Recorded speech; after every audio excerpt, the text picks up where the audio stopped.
Ушундай илим ушунчалык кумарда адамга. Анан бирок илим менен зикирдин орду ушунчалык шариатта жогору. Ошондуктан илим алып жүргөн балдар кокус зикирге келип туруп устаздан зикир алам десе, белгилүү бир мөлчөмдөгү зикирди берет экен, андан артык бербейт экен да. Анткени жанагындай, эгерде зикирди көбүрөөк тартып туруп, зикирдин кумарын тартып алганда, баягы болот. Ушун келди болот. Мисалы, кээде устаз келет да, сага келет да 10 000 зикир тарт дейт да. Бирок 10 000 зикир тартасың да, кээде 10 000 зикирге канбай каласың. Уже өзүң ушунчалык уверенный болуп кетесиң да, 20 000ди деле уруп салгың келет да. Токтоно албай каласың. Ушунчалык мояк жүрөгүң тартат, зикирден турбай эле зикир тартып бергиң келет. Бирок ошондойду устаздар айтат да, устаз берген тапшырмадан ашпаш керек.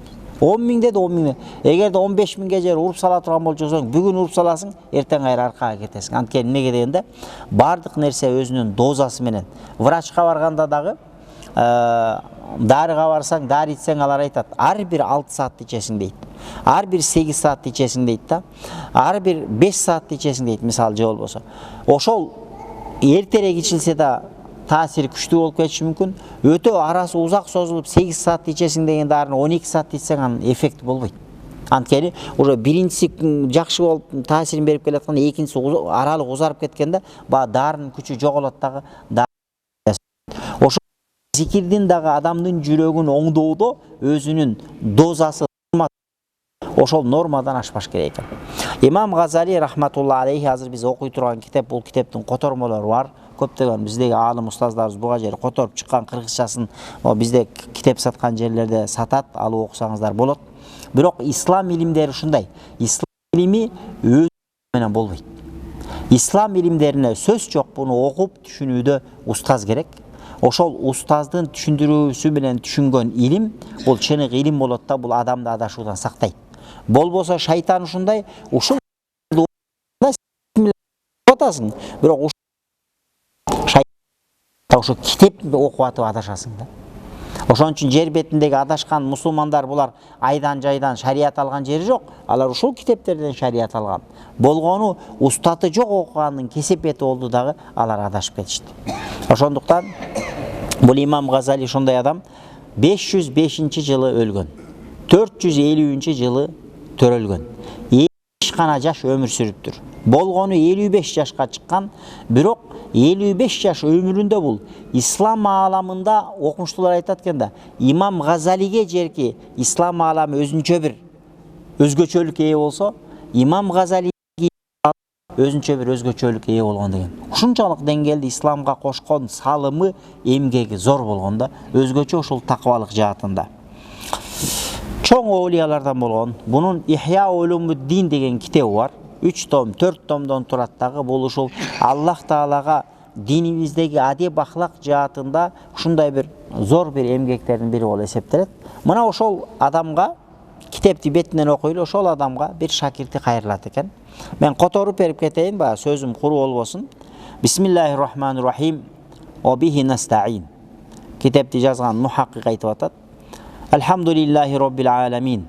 Бүтүндөй ааламдын жаратуучусу болгон Аллага мактоолор болсун. Вал акибату лил муттакин. Акыреттин жакшылыгы таквалар үчүн. Вассалату вассаламу ала набийихи Мухаммадин ва алихи ва сахбихи ажмаин. Жана Аллахтын салават саламдары пайгамбарыбызга, Мухаммед саллаллаху алейхи вассаламга, анын алына, анын үсүнө, жана анын сахбихи, сахабаларына ажмаин, бардык жалпы мусулмандардын барына Аллахтын салават саламдары, рахматы болсун деди. Мындай окуя болуптур. Инна вахидан минат талабатил мутакаддимин. Ошол имам Газалинин көптөгөн шакирттери болгон экен. Анан бир шакирти имам Газалиге көп жыл илим алыптыр. Көптөгөн илимдерди окуп бүтүптүр. Анан бир күнү баягы илим алып бүткөн, бир деңгээлге жеткен, өзүн уже аалым сезип калган бала ойлонот экен да, мен устаздан ушунча илимдерди окудум, тафсир окудум, хадис окудум, фикх окудум, акида окудум, усул фикх окудум, дей койчу, шарият илимдеринин баарын окуп бүтүрдүм. Бирок мен ушул китептерди окуп, өмүрүмдүн кырчындай өмүрүмдү ушул китеп окууга кетирдим. Өзү мындай экен да, адам акчага болгон кумар болот экен. Адамдын, ар бир адамдын акчага болгон кумар бар да, акчаны сүйбөй койбойт, бардык акчаны сүйөт. Аялга кумар болот экен. Аялды эч ким сүйбөй койбойт, баары аялды сүйөт. Бирок бирөөлөр азыр кезде, бир бала 25 жашта, ал акчанын кумарына кирип кеткен, акча табуу менен алек Америкага барып доллар менен акча табып атат. Европага барып доллар менен акча табып атат. Кыргызстан акча табай калган. Окаты болбосо Кыргызстанда деле өлбөгөндө окаты бар. Бирөөлөр бар, жаш, алар күчтүү, алардын акчасы бар. Алар акча табуу менен кумарланып калса, бирөөлөр аял менен кумарланып калган. Бирок ошол эле кезде бирөөлөр бар, алар ошол балдардан акылдуу болсо акылдуу, ошол балдардай каалоосу бар, алардын акчага болгон каалоосу бар, дүйнөгө болгон каалоосу бар, кыз келиндерге болгон каалоосу бар. Бирок бүт баарын чекеге коюп туруп, Алланын ыраазылыгы үчүн деп нафсисин тыйып, Куран окуп, дин окуп, шарият окуп, мечит киргенде, шу балык сууга киргенде кандай рахат алса, ошондой рахат алган биздин жаш өсүп келаткан толип илим, дин илимин, шарият илимин окуп аткан биздин балдарыбыз бар да. Бул адам айтат, мен ушундай кылдым дейт. Мен Кудай берген 40 жылдай өмүрдү мен жыргап, сонун кылып, дүйнөнүн кумарга батып, акчанын кумарына, дүйнөнүн кумарына, аялдын кумарына батып жашасам болот эле дейт. Бирок мен 40 жылдай өмүрүмдү такыбалыкта өткөрдүм. Бул арам деп тыйылдым, бул макру деп тыйылдым, бул фарз деп аткардым, бул сүннөт деп аткардым, бул мустахаб деп аткардым. Алланын ыраазылыгы анткени мен бүт барды кумарды таштап, бир кумар, Аллага ашыктык болгон кумарды алдыга койдум. Эми мен ушул илимдерди окудум.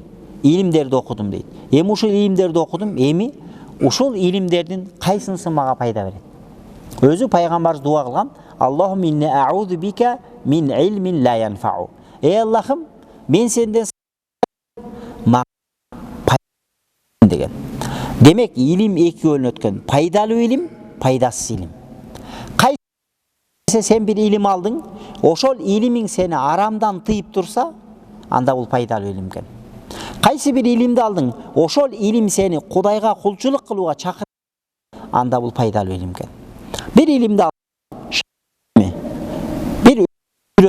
бирок амал кылбадың, анда бул сен үчүн пайдасыз болду. Кыяматта пайгамбарыбыз айткан хадисте: "Ал-Кур'ану худжатун лака ва алейка." Куран же сенин пайдаңа күбө өтөт, же сенин зыяныңа күбө өтөт. Эгерде Куран дин бош, анда сенин пайдаңа күбө өтөт экен. Эгерде сен аны угуп туруп, тетири амал кыла турган болчу болсоң, анда кыяматта тетири күбө өтөт экен да. Бул мени окуду дагы, мага амал кылбады дейт экен. Ошон үчүн пайгамбарыбыз айткан хадисте кыяматта эки сүрөнү айткан: Бакара менен Али Имран сүрөсү шапаат кылат деген. Кадимкидей дайыма Бакара менен Али Имран сүрөсүн окуп жүргөн адам кыяматта тозокко сүйрөлүп баратканда ошо эки сүрө келет экен. Эй Алла дейт экен.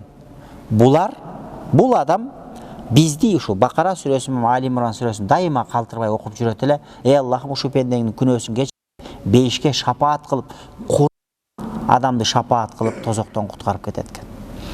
Мына Табарак сүрөсү, Ал-Мулк сүрөсү, Ал-Мунжия деп анын аталышы, бир аталышы Табарак сүрөсү, бир аталышы Ал-Мулк сүрөсү, бир аталышы Ал-Мунжия. Мунжия деген эмне десе, кабыр азабынан куткаруучу дейт. Анткени кимде ким кечинде куптан намазында же намаз окуганда Табарак алада көрөт деген. Көрөт деген. Салам бир күнү сахабалар менен сапарда келатып, түнү менен сапарда жүрдү дагы, таңга жуук Багымдатка бир аз калганда Багымдатка жер уктап эс алайлы деп төөлөрдөн жерге түшүп, бардыгы тигип кетти. Ошондо тигип жатты, уктап койду. Таң атканча Куран кулагына угулуп туруп алды. Таң атканча Табарак сүрөсү угулуп туруп алган да. Анан бая сахаба келип, Багымдатка турганда келгенде айткан: "Я Расулалла, мен түнү менен кирпик каккан жокмун. Көрсө жана тиккен жер ал мүрзө экен дагы, мүрзөдөгү адам Табарак сүрөсүн окуйт экен, баягы адам уктай албай чыккан да." Пайгамбар алейхиссалату вассаламга келгенде пайгамбарыбыз айткан: "Ооба" деген. Ал-Мулк сүрөсү, Ал-Мунжия сүрөсү. Мунжия деген мааниси куткаруучу, тозоктон куткаруучу деген. Ошондуктан Курандагы кээ бир сүрөлөрдүн өзүнүн касиети бар. Табарак сүрөсүнүн касиети кимде ким кечинде жатса же куптанда, анда алар көр азабы албайт, кабырда азап болбойт деген. Мына ошентип бул адам илим алды. Илим алдым, устаздан илим алдым дейт. Шакирти сурап атат Имам Газалиден. Ошо илимдердин кайсынысы мага пайда берет? Кайсынысы кабырга шерик болот? Кайсынысы пайда мен андан оолак болоюн деп жатып ойлонот экен да, пайгамбардын хадиси эсине келет экен. Пайгамбар дуа кылган. Аллахумма инни а'уду бика мин илмин ла янфау. Эй Аллахым, мен сенден пайдасы ва мин калбин ла яхшау. Кудайдан коркпогон жүрөктөн сактоо сурайм деген. Бу Кудайдан коркпогон жүрөк бул опасный экен да. Бани Исраил коомуна Муса пайгамбардын учурунда Муса пайгамбар Бани Исраил коомун даават кылды. Аларды Фир'аун алейхи лаананын азабынан куткарды. Мыжыгып туруп кармап турган Муса пайгамбар аларды Бани Исраил коомун куткарып келди, аркасынан Фир'аундун аскери кууп келгенде 12 уруу Бани Исраил коому болгон. 12 уруу болгон. Бул Бакара сүрөсүндө келет, тафсирде окусаңыздар. 12 уруу болгон. Муса пайгамбар келип баягы дарыяны чапканда 12 жыл ачылган. Баягы деңизден Муса пайгамбардын аскери Фир'аундан качканда деңиз ачылып качып кетти дегенде, ал бир эле жер ачылган эмес. 12 жерден 12 хот ачылган. Суунун астынан. Ошол жерден ушунчалык деңгээлде алар Муса пайгамбарга ушундай мунафыктык кылган. Лай чаң сапырылып кургап калса дагы өтүп баратып Муса пайгамбарга ишенбей 12 уруу өз жолу менен өткөн да, тии уруу, баланчы уруу, түкүнчү уруулар өтүп атабы деп Муса пайгамбарга нанкөрлүк кылып ишенбей калган. Алла Таала Муса пайгамбар мындай экран менен көрсөткөн. Көрсөткөн дагы 12 уруу экрандан, азыркы биздин тилмен айтканда, бири-бирин көргөн. Ар бир уруу кайсы жерде, кайсы уруу кандай болуп баягы деңиз ачылып ошол жерден өтүп баратат, Фир'аунун аскеринен кутулуп бараткан бири-бирин көргөн, жада калса сүйлөшкөн. Азыркы биз видеолорду Муса пайгамбар мындан 3000 жыл мурун өзүнүн деңизди жарган мужизасында көрсөтүп койгон.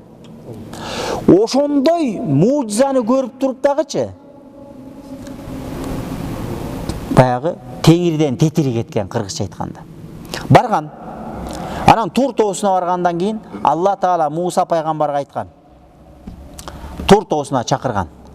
40 күнгө кел деген. 40 күнгө Муса пайгамбар чыгып кеткенде, кайра келсе, алар торпокко сыйынып кеткен.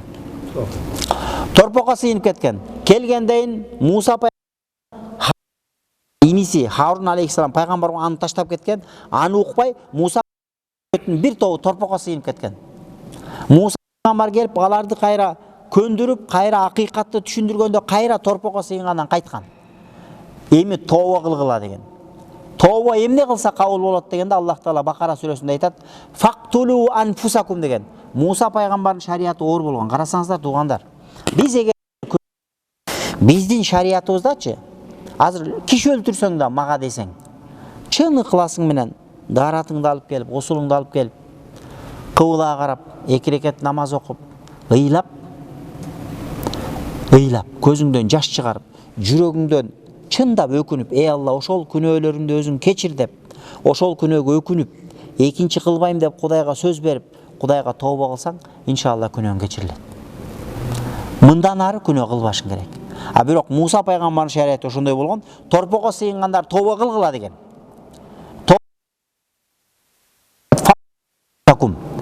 Өз өлтүргүлө деген. Кантип өлтүрүлгөн десе, булар айтат тафсирде. Ушундай мындай буттары менен колдорун мындай кучактап турган, тизелерин жерге көчүгүн коюп отурганда, мындай отурган, аркадан берки торпокко кылыч батырлар желкеге сайгандай, кылыч менен желкеге сайган. Ошентип атканда митип жиберсе, тооба болгон эмес да.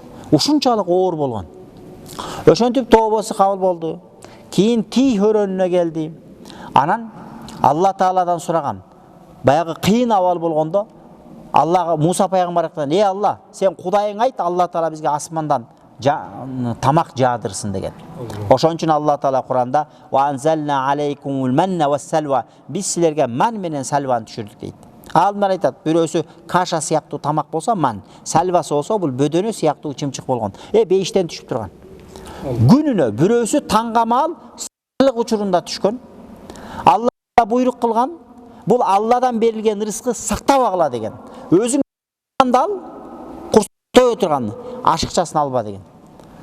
Алла Таала ошо бейиштен тамак түшүрүп атса да ошондо Кудайга ишенбей, Муса пайгамбарга ишенбей, биягынан кынтып салып, сасытып берген бая тамактарды. Анан ошентип бейиштен тамак түшүргөн да, анан этегин түшүнткөн да. Куранда келет: Ариналлаха жахратан.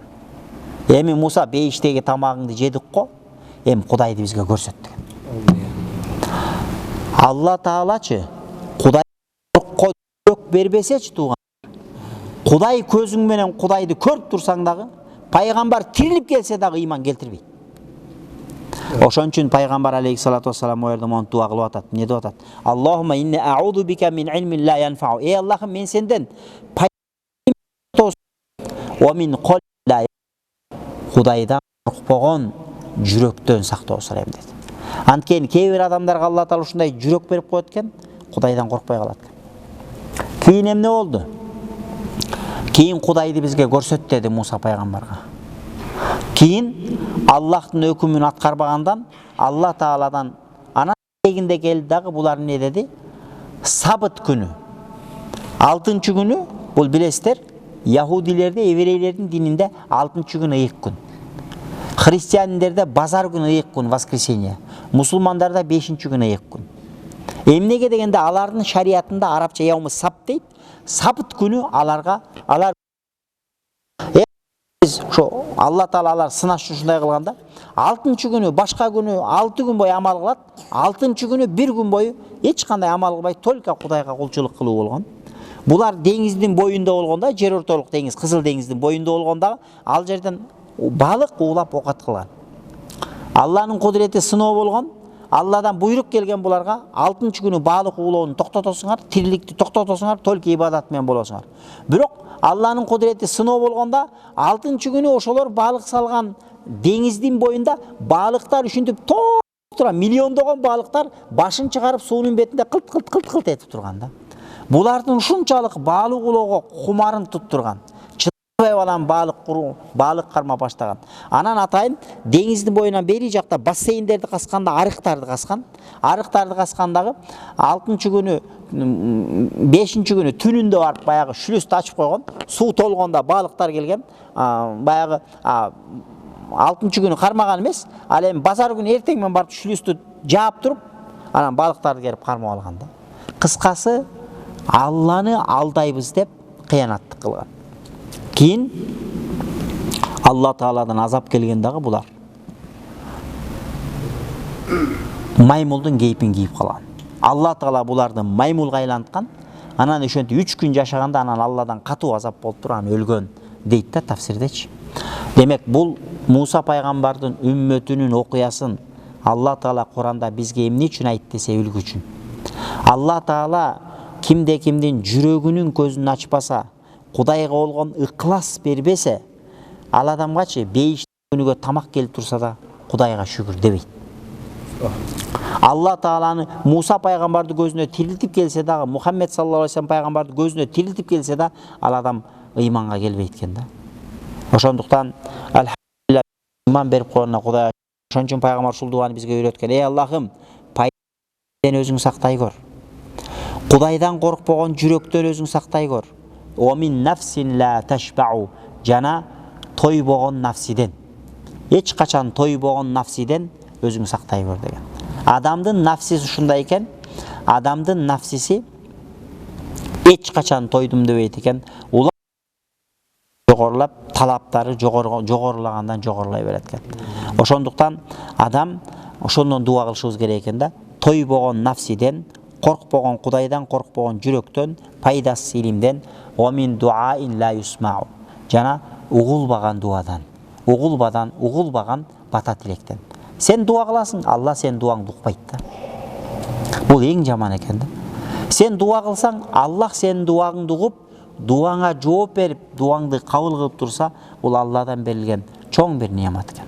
Ошон үчүн пайгамбар алейхиссалату вассалам мына ушуларды айтып дуа кылган. Ана ойлонуп жатып мен ушу илим алдым. Эми кандай болот экен деп бир топ убакыт ойлонуп жүрүп, демек илимди алдым, Кудайга шүгүр. Бирок мен акыретте кутуларым эмне? Канткенде кутула алам? Мен илимди алдым, илим Кудайга шүгүр, бирок мен кутула турган нерсемден билейин дагы, ошонун аркасынан түшөйүн. Анткени өлүм күттүрбөй келет, өлүм байкатпастан келет. Демек мен өлүмгө даяр болоюн. Кокус өлүп калсам, Алланын рахматына туш боло турган адамдардын катарында болоюн деп, анан шейх имам Газалиге кат жазат. Устаз дейт. Мен сизге кат жазганын себеби ушул. Мен сиздин жаныңызда канча жыл илим алдым, бирок мен көп нерсени окудум, бирок мага ток этерин айтыңыз. Кайсы амалды кылсам мен тозоктон кутулам, бейишке кирем, Алланын ыраазылыгына жете алам. Ушуну айтыңыз дейт да. Өзү айтат. Устаздын имам Газалидин өзү негизи Ихя улумуддин башка бир топ китептери бар, бирок ал китептер өтө кенен, чоң, көлөмдүү, анын баарын окуп бүтүш үчүн жылдар. Демек мага ток этерин бир 3-4 баракка жазып бериңиз, мен ошого чөнтөгүмө, колтугума салып алайын дагы, ошо мен барайын деген. Ошондо имам Газали деген чоң оолия зат 55 жашында өзүнүн шакиртине насаат кылып, анан ушул китепти жазган. Бул китеп чынтап колтукка сала турган дай китеп. Жана бизде 12 листоктук дептерлер бар, 12 барактык. Куд ошондой эле болот. 12 барак эмес, бул 5-6 эле барактык китеп. Бирок ушундай ичиндеги 8 пайданы айткан, 8 нерсени айткан. Ошол 8 нерсени адам жүрөгүнө түйүп, күнү түн ошону эстеп, ошого амал кылып жашаса, ал чындап иншалла бейишке бара тургандай деңгээлде. Менин максатым ушу дейт. Устазым мага бир 6 барак берсе, такуну маи муддата хаяти, өмүр бою мен аны колтугума салып жүрөйүн дейт. Ва амалу бима фиха муддата умри, Кудайым канча өмүр берсе, ошо китепке амал кылайын деп, устазга, шейх имам Газалиге шакирти кат жазган.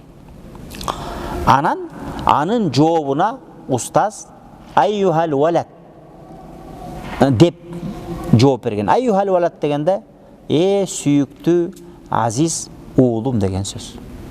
Азиз уулум, кулунум, балам деген сөз. Айюхал валад, балакай. Айюхал мухиббул сүйүктүү кулунум. Аталаллах, Алла сенин өмүрүңдү узун кылсын, Кудайга кулчулук кылуу менен бирге деп өзүнүн шакиртине бата тилек кылып турган сөзүн баштап атат. Ва салака биха сабила ахиббайхи, лайым сени Кудайым өзү сүйгөн адамдардын жолуна салсын. Алла сүйгөн адамдардын кадамы менен бас. Анна маншуран насихат юктабу мин мa'динир рисала. Өзү насаат пайгамбардын хадисинен алынат. Насаат керек болсо пайгамбардын хадисинен ал. Насаат керек болсо Куран китептен ал. Ин код балагака минху насихатун фа айю хажатин лака фи насихат. Сен Куран билип турсаң, хадис билип турсаң, Куран хадис билип туруп, анан эми менин дагы насаатымды сурайсың. Насаат алам деген адамга Куран хадис өзү жетиштүү. Мен Куран хадистин жанында мен да ошо Куран хадистен насаат алам. Мейлем ошондой болсо дагы, бул жерде айтып атат да, "Вайнлам таблука", эгерде ошол пайгамбардын хадисинен бир насаатты билбесең, факулли, анда айтчы мага, "Мада хассалта фи хади синин ал-мадия". Сен ушу өткөн жылдарда бир нече жыл илим алдың, эмнени окуп үйрөндүң?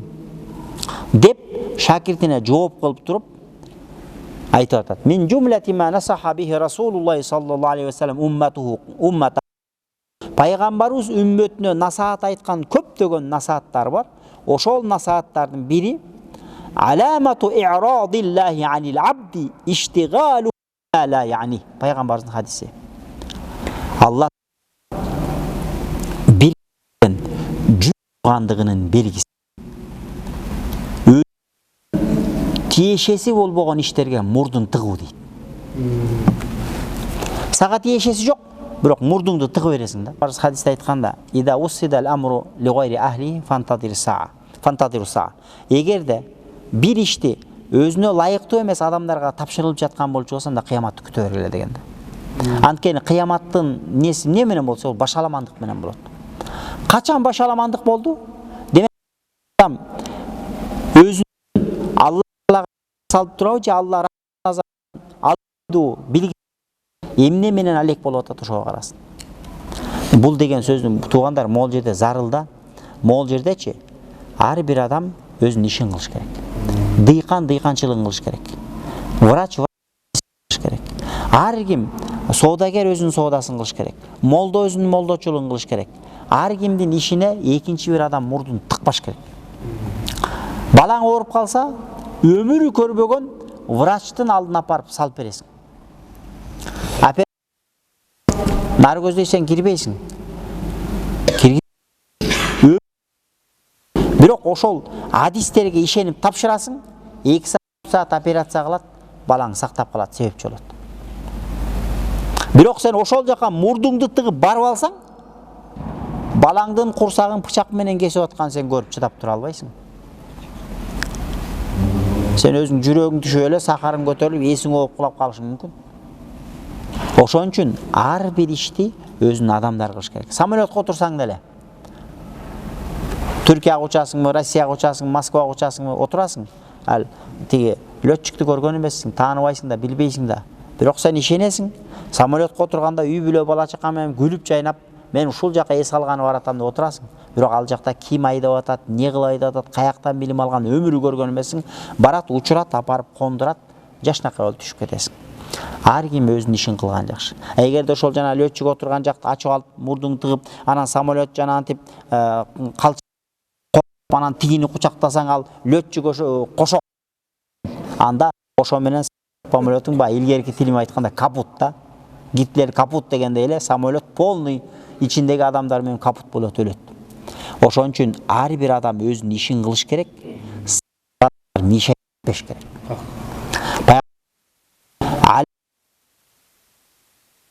Bir pendeden Allah'tın cüzdanının belgisi emne dese, iştigaluhu bima la ya'nihi.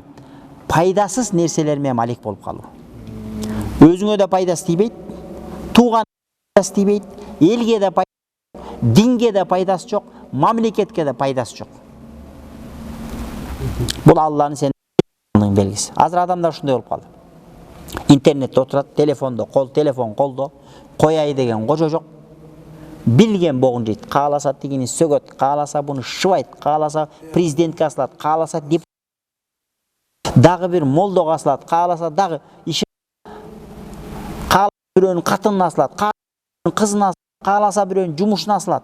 Ar kimdi şıvayt. Demek bul jakşı emес. Antkeni egerde saga akıretine payda verбеген nerse alektenip kaldыңбы? Demek bul Allah senden andığının belgisi. Toktop. Hazır kaldı tuğanlar. Oşon üçün nasihat alsaң пайгамбарды жетиштүү деп туруп, могул жерде Имам Газали шакиртине айтып атат. Аллах Таала кайсы бир пендеден жүз бурганын билгин келсе, анда ал элек байка. Кече жакында могу подвалда экзамен болду. Алымдар кеңешине шайлоо экзамен болду. 60-тагы, 70-теги Кыргызстанда 50 жыл кызмат кылган алымдар ушул жерге келип экзамен тапшырышты. Анан сүрөтүн интернетке жарыялады. Атайын тият бар, атайын комиссия бар. Ал Кудайдан корккон адамдар, атайын экзамен болуп атат. Алла жолунда, дин жолунда кызмат кылган адамдарды тандап туруп, мыктысын коюш керек, ошого татыктуусун коюш керек деген талаптар болуп атат. Анан кызыгы ушундай болду.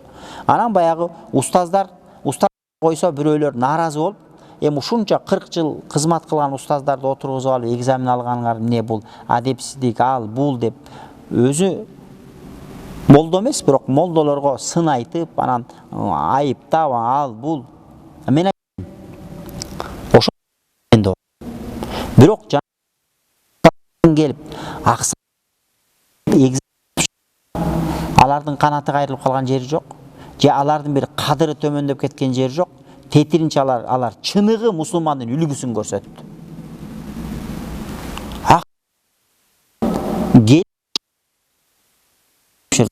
Бул не? Бул адилеттүүлүктүн белгиси. Мен төшкөн жок ал. Анан ошондуктан баягы ар ким өзүнүн ишин кылса жакшы болот экен да.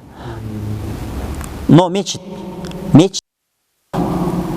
Анан ол жерге мечиттин имамын уруксат жок эле келип алып эле шарият кылып эле, шарият сүйлөп эле, өзүнөн өзү эле келип мечитти тазалык кылып эле, айнегин сүртүп эле, өзүнөн бери 5 баланы топтоп алып эле келе берсе, имам айтат да, таксыр токто, сен кимсиң дейт да.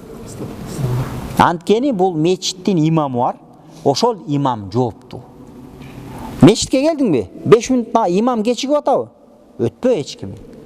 Анткени муногул мечитте Гилтейген мечит Кыргызстандагы. Демек бул жерде атайын жооптуу адамдар бар, ошолор өтөт. Анан бир аз эле кечигип калса, шартчыга калып эле, шустри болуп эле, шарият билген адам болуп эле, элди пайдалана калайын, элге даават айткан адам болуп эле, тартипти буза берген, бул болбойт. Үйдө, мечитте дагы ошондой коомдук жайларда, ошо жерлерде качан тартип болсо, өзү дин өзү тартип. Ислам өзү тартип да. Ошон үчүн тартип пайгамбар алейхиссалату вассалам ушундай кылган. Сапарга 2 адам чыкса, бирөөңдү башчы кыл деген. О башы кара, не ошонун айтканын уккула деген. Демек муну мечит башчы барбы? Ошонун айтканын угабыз. Бул тартип болот, бул эреже болот.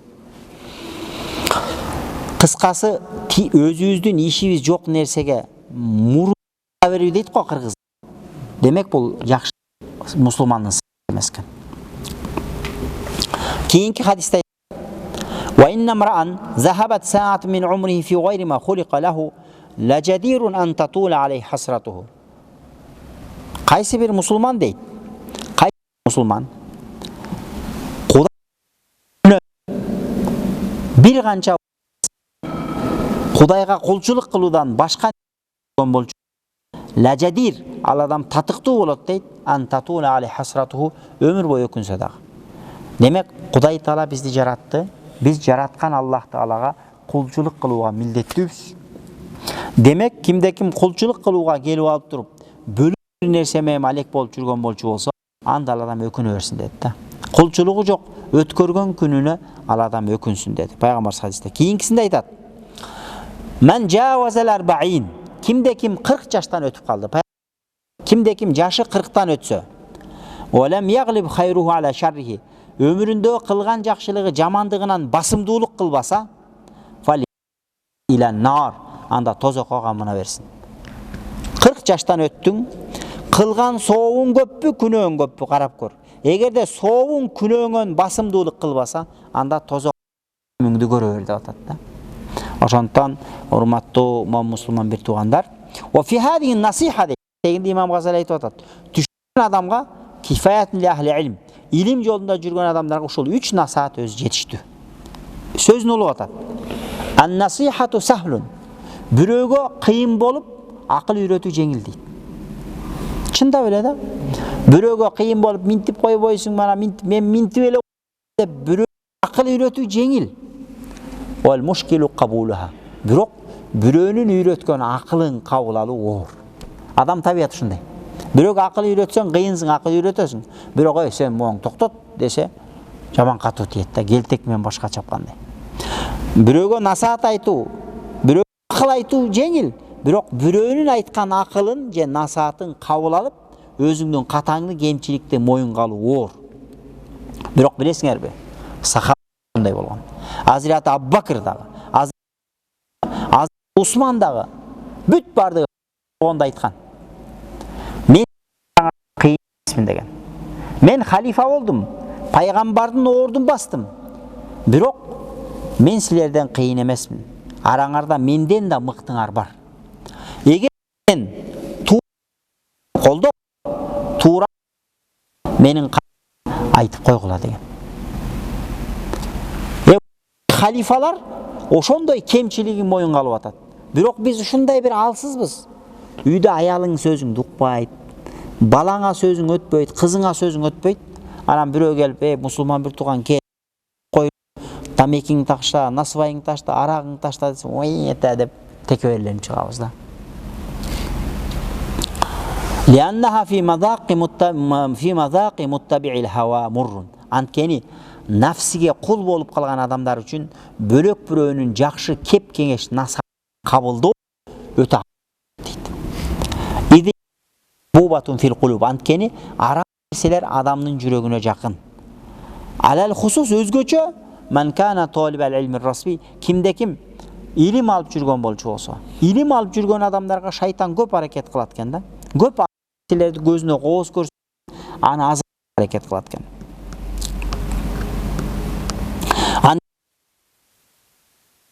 Deydi. İlim özü meni kutkarat boldu. Men ilimdiyim, men ilim alsam boldu, men kutulam dep turup ilimge tayanıp kalat deydi da. Köpçülük ilimdüler, ilim algan jaş ballar ilimge tayanıp deydi. Sayakunu najatu ve khalasu fihi. Boldu men ilim alsam, şu ilim menen kutulam, ilim menen beyişke varam dep ilimge gana takalıp kalat. Ve annahu mustaginin anil amal, amaldın dele zarılçılığı yok. Amal kılbasam dele olat dep kalat deydi. Mınday işenim bol. Filosoftorun işenimi. Musulmanдар андай болбойт. Musulman adam ilim alış керек. İlimden negizgi maksat emne? Amal kılуу. Egerde ilim alıp turup amal kılbasan andal beypayda olur. Law kana şarafu bil ilmi lakana iblis ashrafal halq deydi. Egerde adamdın kadır barkı ilim menen bolgondo şaytan eң kadırlуу mahluk bolmok deydi. Antken şaytandan ötken ilimli bolgon emes deydi da. Biz ilim alabız emne üçün? Allah Ta'alaga kulçuluk kılığı için ilim alışımız gerek. Subhanallahil azim dep tangal vatatta Subhanallah vatat. La ya'lemu hadal qadr annahu hina hassala ilm idha lam ya'mal bihi takun hujjatu alayhi akad. Bilbe kimde kim ilim alıp жүрgöndө oşol ilimime amal kılam dep ilim albasa anda algan ilimi özünün tetirine hujjat bolup anın ziyanına küyo olaru açtan bışık ekenin bilbeybi deydi. Peygamber aleyhissalatu vesselam hadiste aytat: "İnna aşnaben yevmel kıyameti alimun lem yenfa'hullahu bi ilmihi." Kıyamatta adamların arasında en katı azaptagı bol oturgan adam alım adamlar bolot. Lem yenfa'u bi ilmihi. Algan iliminen payda albasa. Demek ilimi var, ilim aldı. Bırak algan ilimine amal kılbasa o eң катуу азапта болот экен.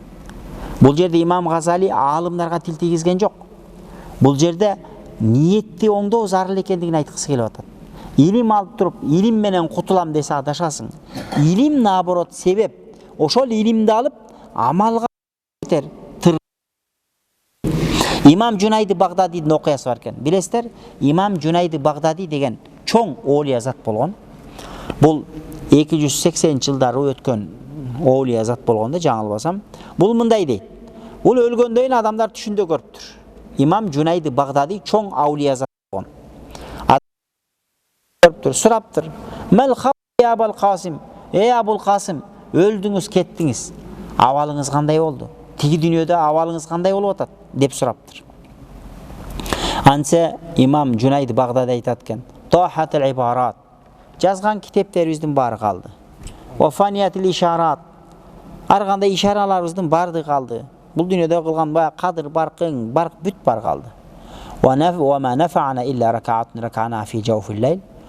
Bir пайда берген нерсе түнкү адамдар уктап атканда окуган намазыбыз болду дептир.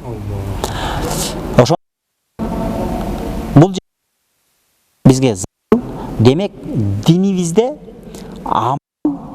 амалсыз болбойт. Amalsız adam beyişke Allah'ın rahmat menен girgen күндө деле amalsız girse janандай болуп калат да. Мындай куру жалак барган эчтеке барган bir адам сымал болуп калат. Мисалы, сен үйүң бар, бирок үйүңдө эчтекең жок. Бейиште жолу субхан алхамдулилlah Аллах эткен. Ар бир намаз сооп амал аткаруу менен не болот экен?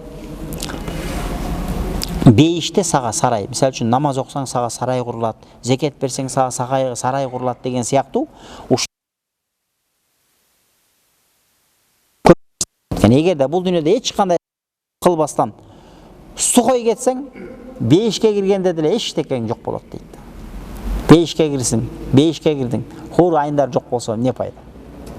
Бейишке кирдиң, бейиште сарайың жок болсо не пайда?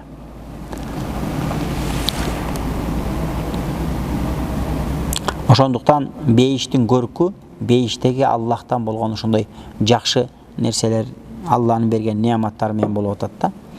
Ошондуктан мындай дейт: ла такум минал а'мал муфлиса. Амалдардан куру жалак калбагын, амал болуп калбагын.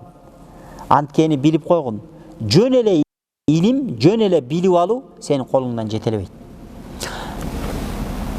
Ыйманда да ошондой да. Биз Алла жалгыз, пайгамбар хак деп билебиз. Ошону кылдык, ошол ыйман. Жөн пайгамбар пайгамбарды көргөн яхудтар болгон. Пайгамбардын пайгамбар экенин 5 колдой билген. Билген, бирок кабылдаган эмес. Ошон үчүн алар мусулман эмес. Ошол сыяктуу илим дагы ушундай. Илим менен болсо андан пайдасы жок дейт. Буга мисал келтирип атат да. Илгери Индияда кылыч жасалат экен. Индиянын кылычтары азыр мындай болуп атпайбы? Машине дегенде японский машинелер күчтүү болуп атат. Илгери кулары бар экен, арабтар кылыч жасайт экен, бирок индийский кылыч болот экен, мындай кайкайган. Бекем стальдан болот экен дагы, мокойт экен, сынбайт экен да. Ошон үчүн илгерки шарият китептеринин бардыгында индийский кылычты мисал келтирет. Могул жерде Имам Газали ошону айтып атат. Бир адам баатыр адам дейт. Чөлдө дейт. Чөлдөн бир арыстан хужум кылып, арыстан кол салса, ошол колундагы 10 кылычтын бирөөсүн ал өзү кылычты ойното билген, кылыч ойното билген мыкты адам болсо, кылычты колдонуп туруп кылыч менен чапса, баягы арыстанды экиге бөлүп салышы мүмкүн. Бирок колдонбосо арыстан жеп коет. Кудду ошол сымал, сенде канчалык илимиң болсо деле, ошол илимди ишке салбасаң, ал илимдин пайдасы жок дейт да. Бул жерде жана өзүнүн шакиртине мисал келтирип атат. Балам деп атат, илимиң ушун жанагындай колунда 10 кылыч болгон сыяктуу, арыстан келсе баягы кылыч менен майдалап экиге бөлө чапкан сыяктуу, бөлө чаба тургандай сенде илим бар. Бирок ошол илимге амал кылып, ошол кылычты иштеткендей, ошол амал кылып илимиңди иштетпесең, анда арыстан дегендей эле маселе болуп атат да. Эгерде сен ошол кылычты колдонбосоң дейт, ошол кылыч эле жерде яткан кылыч, ошол арыстандын жамандыгынан сени сактай алабы? Албетте сактай албайт. Кудду ошол сымал Алла Таала сага билим берсе, ошол билген билимиңе амал кылып, намаз окуп, зекет берип, ибадат кылып, зикир түрү бар экен. Тил менен болгон зикир бул Аллахка мактоолорду айтуу. Көз менен болгон зикир, кулак менен болгон зикир, дене менен болгон зикир, жүрөк менен болгон зикир. Дене менен болгон зикир бул Аллага намаз окуу. Көз менен болгон зикир бул көздү арамдан сактоо, Куран окуу. Кулак менен болгон зикир бул кулакта жакшы сөздөрдү угуу. Ошонун баардыгын келип туруп, этегинде жүрөк менен болгон зикир өзүнө топтойт экен да. Мисал, эгерде бир адамдын дене боюна ысык чыгып ооруса дейт да, адам температура болуп ысык чыгып ооруса же катуу ооруп атса, ошол кезде якуна илажу биссиканжабин вал кашкап дейт. Ошол кезде дарылар, бизде парацетамол, аналгин дегендей дарылар да. Ошол дарыларды ичмейин, ал оорудан айыкпайсың дейт. Ал ачуу, бирок сага шифа берет. Ошол сыяктуу адамдарга кээде кээ бир нерсе жакпайт, оор, түйшүгү бар, бирок ошол сен аткармай, сен анын пайдасын көрбөйсүң дейт да. Ошондуктан амал кылууга эмне кылыш керек? Умтулуш керек. Валау карактал илма 100 сана, 100 жыл мага десе илим окуу. Ва жамаат алфа китап, мага десең 10 этаж китеп топтоп ал. Китебиң тимеле 10 этаж китебиң бар. Китепкана. Биз ошондой адамдарды көргөнбүз. Бир устаз бар эле, Мухаммад Дауд деген чоң устаз, азыр деле бар, азыр 80ге жакындап калды. 9 этаж китепканасы бар. Колунда 100ге жақын балдар іштейді. Күніге бірден кітеп шығарады, ал ушундай чоң алым да. Анан біз бір жолы бір адамдар себеп болып үйіне зияратқа бардық. Анан өзүн Алла жолун арнаган адам ушундай болгон да. Уже үйүнө барбайт, китепканада жашайт да. Тарихта ушундай адамдар болгон, китеп басып өлгөн адамдар болгон. Китепканада жүрүп, китепкана ушу дин шариятты сүйгөн алымдар ушундай болот экен. Китепти сүйгөндө китептин кумары ушундай болот экен. Баланын кумары, жекжаат бул жашоонун кумары бүт калат экен да. Китеп илимдин кумарына батып кетет экен. Анан бул адам да ошондой болгон. Илим көзүн арнагандагы уже балдары чоңоюп кеткен. Анан бир күн аялына шариатта эркек деген аялдын акысын бериш керек. Мен сенин акыңды бере албай калдым. Талагыңды өз ыктыярыңа койдум. Кааласаң, мындан ары мен сага убакыт бөлө албайм. Күйөө болуп сен жаныңа келип, сени менен кобурашып отура албайм. Кааласаң өзүң талак бер деген. Алла жолунда жашаган, жашоосу Аллага байланып калган адамдар да. Уже аялынын акысын жеп койбойын, кыяматта ошол жооп берип калбайын деп, аялынын акысынан коркуп, аялына ошентип талагын өз ыктыярын берген. Аял айтыптыр. Мага жумасына бир 2 саат убакыт берип, келип чогуу отуруп кобурашып кетсеңиз болду. Мен сиздин тынчыңызды албайм. Мен кылдым, мен сизге ыраазымын. Алла жолуна кызматыңызды кыла бериңиз деген. Ошол кишинин 9 этаж китепканасы бар яли. Египетте 20 алым болсо ошонун бирөөсү да. Чоң аулия кишилерден, субханалла. Мухаммад Дауд деген китептери бар, окуш китептери бар кишинин.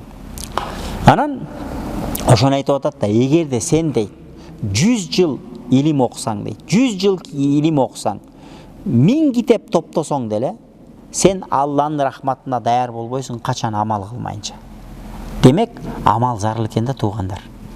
Амал зарыл экен. Ушу билгенибизге амал кылайлы, намаз окуйлу, орозо кармайлы, ибадат кылайлы. Мына жерде азыр, мына жерде ошол амалдын немелерин айтат да бир туугандар. Мына жерде амал 8 амалды айтат, 8 пайданы айтат. Эгерде чында биз деле жашообузда ошол 8 пайданы практикабызда колдонсокчу, биз уже чала бола эле олия болуп калабыз да. Бирок эми мага бүгүн жетпейбиз, кийинки сабактарда мүмкүн наркы сабактар ошо 8 пайданы окуп берем.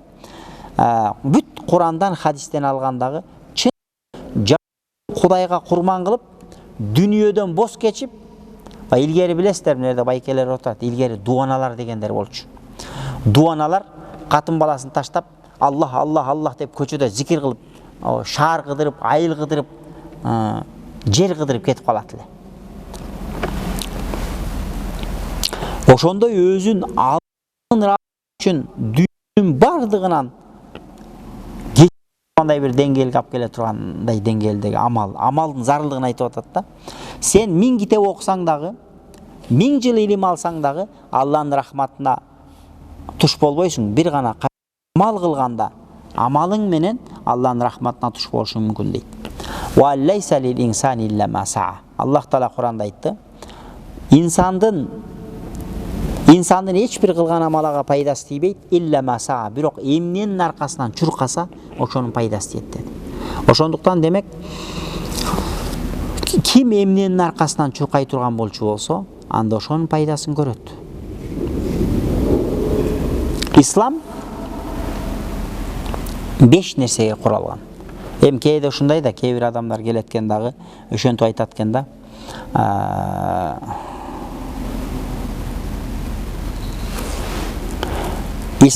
Нерсеге куралган. Биринчиси шахадат ла илаха иллаллах. Ла илаха иллаллах деп шахадат келмесин айтуу, Мухаммад Расулуллахны айтып. Намаз окуу, зекет берүү, Рамазанда орозо тутуу жана күч баруу. Хадисте келди. Демек ушул жерде ислам эч негиз болуп атпайбы? Демек намаз окубасаң бейпайда. Орозо кармабасаң бейпайда сен мусулманчылыгың. Ошон үчүн бул жерде айтып атат. Ыйман деген нерсе, ыйман деген коулун бил лисан. Тил менен ла илаха иллаллахты. Жүрөк менен амал бил аркан жана ошо шарият өкүмдөрүнө амал кылуу деп. Бұл жерден баягы имам Газали өзү Шафи мазхаб болгондуктан амалды айтып атат. Биздин мазхабта ыйман эки нерседен ибарат. Кудайга ишенүү, тил менен ла иляха Мухаммадур Расулун айтуу. Бол сен мусулмансың.